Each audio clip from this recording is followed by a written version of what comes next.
Happy New Year's Eve to everybody out there tonight. This is Persia 007 coming at you with my very last video of the year 2020. Uh, I know this year has been very rough for many of us out there, and especially those who have lost their loved ones due to COVID-19. And my thoughts go out to the families tonight as we prepare to watch the ball drop in New York City at the stroke of midnight. I sure hope that we've had some good moments in 2020 that we have learned from, and we could take this on into the new year of 2021. I think 2020 has taught us patience, hope, and faith, and trust. This year we had to learn to trust our medical professionals more than ever before, just like we had to in the Spanish flu pandemic in 1918, as them people did. It was hard not to socialize in the summer. We had to stay 6 feet apart from everybody. We had to wear our masks day in and day out when we were out in public, and we still do. And it's very challenging, very difficult, but I know there's a vaccine out there now that they're administering to frontline workers and some, in my state, to nursing home patients. So that is a good thing to hear. And I sure hope that this vaccine continues to push forward and that the vaccine is a success in the new year and within the year 2021. I know we're a long way from actually getting the vaccine to everybody, but the government is doing everything in their power to get the vaccine out. And my hopes for 2021, or my resolution, is that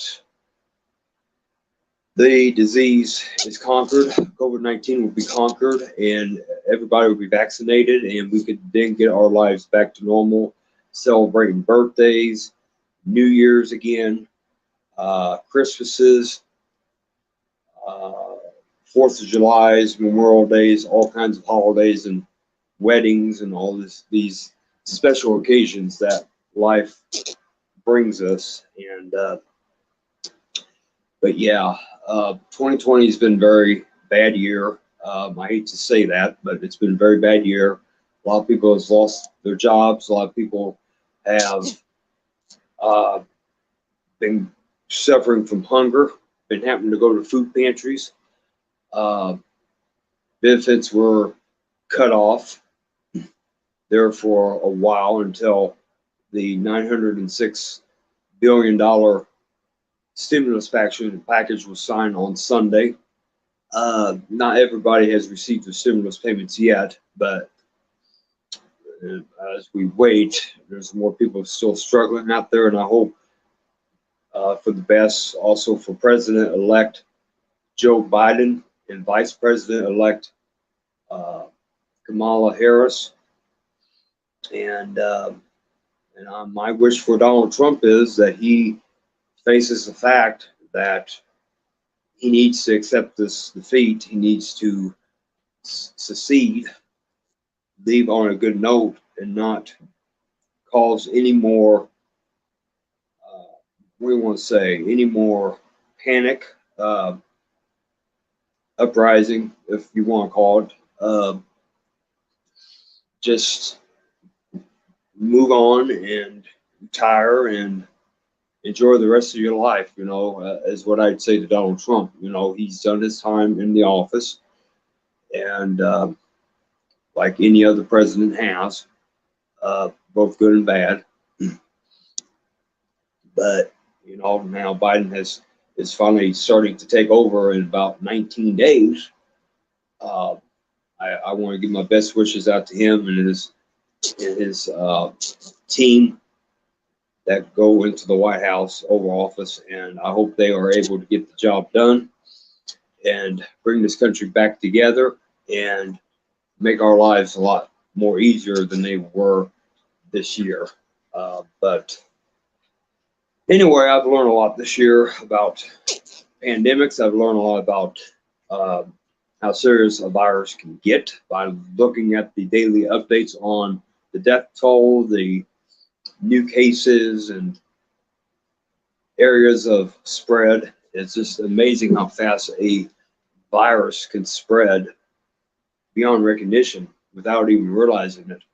That one person could go to a party or a gathering and infect the entire household is pretty bad, and having half of that household possibly die from the COVID-19. And in some cases, entire families were wiped out from this disease because of one person going out into an outbreak area, not wearing a mask, coming back home and giving it to others, not realize it. But, you know, I hope next year America is brought back together. My resolution is what they would call happiness is the other crystal that they're going to be putting on the New Year's ball. And I would hope that we can find more happiness in 2021 and continue to pursue it and and learn to just get along with one another and be able to talk to one another without having some type of conflict or some kind of false narratives going around, and just have day-to-day life talks, and that's the way it should be. But and another thing about 2021 is that's the 10-year mark from the Onision Shiloh era, or that could have been the start of the Onision Shiloh era. And that's one thing I kind of dread about moving into this next year is 10 years ago, Shiloh was being severely mistreated by a YouTuber known as Onision. And knowing that 2011 and 2021 is the 10-year mark, that, you know, I feel bad for Shiloh that she had to go through everything she's went through, and I know this year coming up is probably going to be even more harder for her, especially when the important dates arise when she was with him during that time period. And my hope for this Onision documentary is that people will better understand who the Onision really is.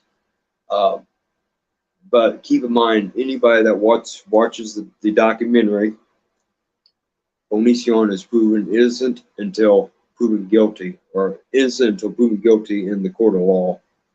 We must not forget that. These crimes these alleged victims are putting against Onision are just allegations at the moment. There is an investigation going on. According to Chris Hansen, and I guess he's being investigated again by the FBI. And now they have made a 3-part docuseries on Onision, the life story. So that comes on, I think, Monday, January 4th on a platform known as Discovery Plus. And it is $7 to watch episodes on there. And you can also watch all kinds of Discovery networks on there also, and watch other on-demand shows like food shows, cooking shows, and home makeover shows and stuff like that. And you can also watch true crime documentaries and stuff like that from Investigation Discovery too. So that's something to look into for the new year, to see what this documentary really is about.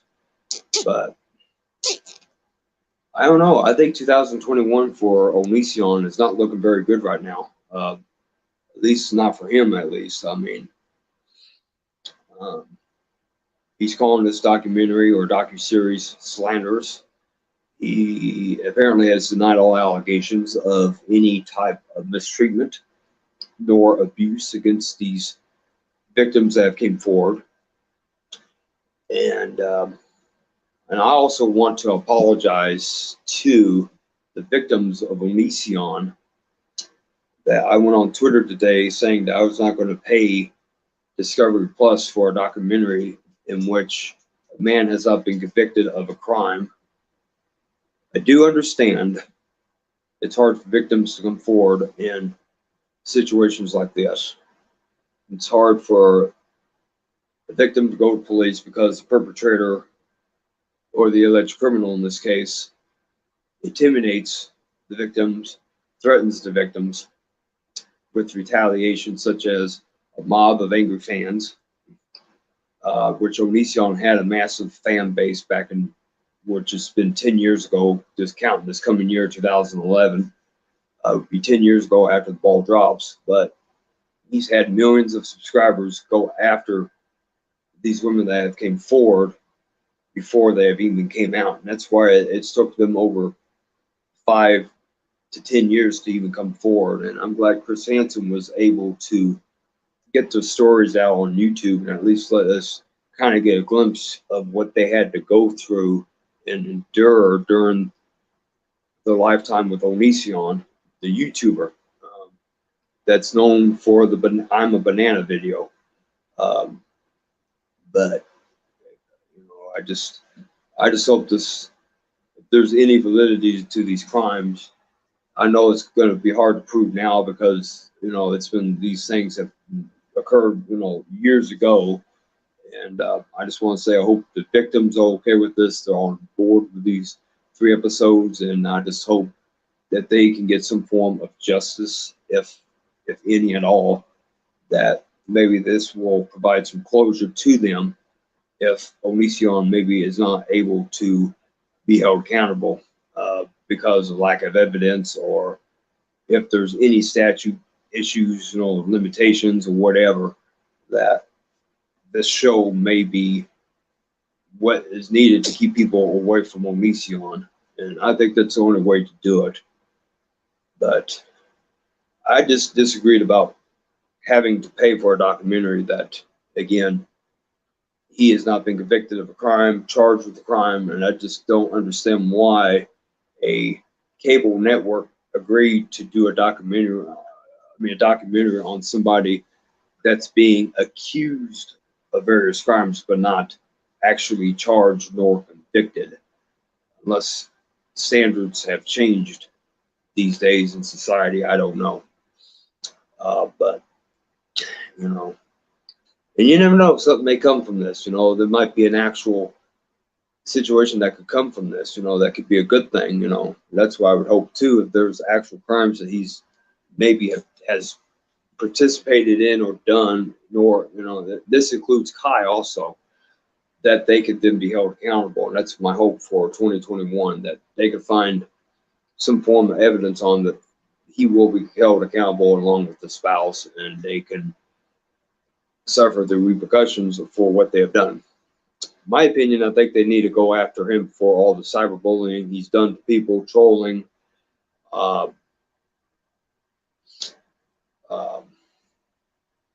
and the smear campaigns that he's launched against Billy, Sarah, and Shiloh after the breakups. And I think that includes Adrian also. I think they need to go after him for that.